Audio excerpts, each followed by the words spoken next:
नमस्कार, मैं साक्षी सैनी, आप देख रहे हैं एक्सप्रेस साधना। पिरान कलियर विधानसभा के इमली खेड़ा में पहुंचे हरियाणा के मुख्यमंत्री नायब सिंह सैनी ने कहा कि उत्तराखंड में भाजपा एक बार फिर से 5 लोकसभा सीटें जीतने जा रही है। प्रधानमंत्री द्वारा 400 पार का दिया गया नारा, विकसित भारत की गारंटी, माताओं बहनों को लखपति बनाने की गारंटी, कोने कोने तक विकास पहुंचाने और समाज के अंतिम छोर पर खड़े व्यक्ति तक सारी सुविधाएं पहुंचाने की गारंटी है। भाजपा की सरकार में उत्तराखंड के साथ पूरे देश का विकास हुआ है।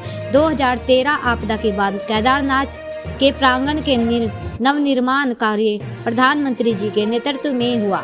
उत्तराखंड देवभूमि के साथ साथ वीर भूमि भी है। मुख्यमंत्री ने कहा कि विपक्षियों में चुनाव लड़ने का ही सामर्थ्य नहीं है। वहीं ओबीसी मोर्चा के सह प्रभारी मुनीष सैनी ने कहा कि कलियर विधानसभा में हरियाणा मुख्यमंत्री नायब सिंह सैनी जी के प्रचार का व्यापक असर देखने को मिल रहा है। इस बार हम कलियर विधानसभा से अपने हरिद्वार लोकसभा प्रत्याशी त्रिवेंद्र रावत जी को भारी मतों से जीतकर भेजेंगे।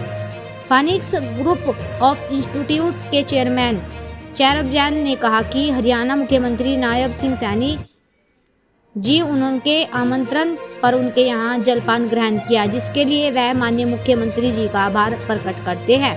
हरियाणा मुख्यमंत्री जी ने इस मौके पर फोनिक्स संस्थान की प्रशंसा करते हुए कहा कि फोनिक्स संस्थान ने व्यावसायिक एवं पारंपरिक शिक्षा में नई ऊंचाइयों को छुआ है। फोनिक्स संस्थान की ओर से समाज के शिक्षण हेतु किए गए प्रयास सराहनीय रहे। देखिए, नरेंद्र मोदी जी की जो नीतियाँ हैं, उन नीतियों से हर व्यक्ति प्रभावित है।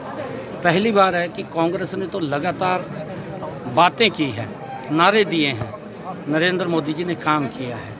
आज गरीब व्यक्ति को चाहे आयुष्मान कार्ड की बात हो, चाहे हर घर के अंदर नल स्वच्छ जल की बात हो, चाहे प्रधानमंत्री आवास योजना के तहत 4 करोड़ से ज़्यादा लोगों को नए मकान बना करके देने की बात हो इन्हीं 10 वर्षों के अंदर, और चाहे गरीब व्यक्ति को जनधन खाते खोल करके बैंकों में वो जाएँ उसका अधिकार देने की बात हो, चाहे प्रधानमंत्री उज्ज्वला योजना के तहत उस माता बहन के घर के अंदर गैस का कनेक्शन सिलेंडर पहुंचाने की बात हो जिसके घर के अंदर गैस का कनेक्शन सिलेंडर नहीं आया, और चाहे इस कोरोना जैसे वैश्विक संकट के अंदर लगभग 80 करोड़ परिवारों तक लगातार राशन पहुंचाने की बात हो, और उसके साथ साथ 220 करोड़ लोगों को फ्री में डोज देने की बात हो, लोगों को सुरक्षित करने की बात हो, चाहे रोड का इंफ्रास्ट्रक्चर की बात हो, चाहे रेलवे कनेक्टिविटी की बात हो, चाहे एयर कनेक्टिविटी की बात हो, चाहे प्रधानमंत्री किसान सम्मान निधि की बात हो।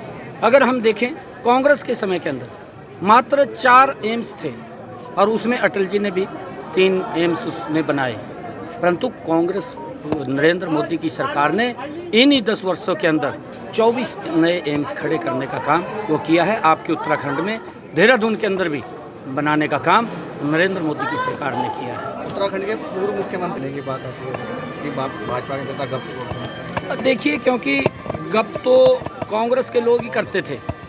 कांग्रेस के लोग इस प्रकार का झूठ बोल करके लोगों को सजा बाग दिखा करके वोट लेने का काम करते थे। नरेंद्र मोदी जी ने जो कहा है उसको पूरा किया है, जो नहीं भी कहा उसको भी पूरा करने का काम नरेंद्र मोदी की सरकार ने किया है। हमने प्रधानमंत्री किसान सम्मान निधि की बात मैनिफेस्टो में नहीं कही थी, परंतु 6,000 रुपये किसान तक पहुंचाने की व्यवस्था नरेंद्र मोदी की सरकार ने की है। ये डबल इंजन की सरकार मिलकर के देश और प्रदेश को बड़ी गति से आगे बढ़ाने का काम कर रही है। आदरणीय नायब सिंह सैनी जी का चुनाव के लिए कलियर विधानसभा, हरिद्वार ग्रामीण और भगवानपुर तीनों विधानसभाओं में उनके कार्यक्रम लगे हुए थे। उसी के निमित्त आज वो कलियर विधानसभा में इमली गांव में एक हमारा मेला क्षेत्र पड़ता है, वहाँ पे उन्होंने कार्यक्रम किया, और आदरणीय चैरब जी का जो संस्थान है फोनिक्स, वहाँ पर आकर उन्होंने भोजन किया, और सभी कार्यकर्ताओं में बहुत जोश भर के गए हैं, और कार्यकर्ताओं ने उनका बड़ी जोश खरोश के साथ में स्वागत किया, और इसका बहुत ही बड़ा अंतर आने वाला है। तो क्या समझ रहे हैं कि इसका कितना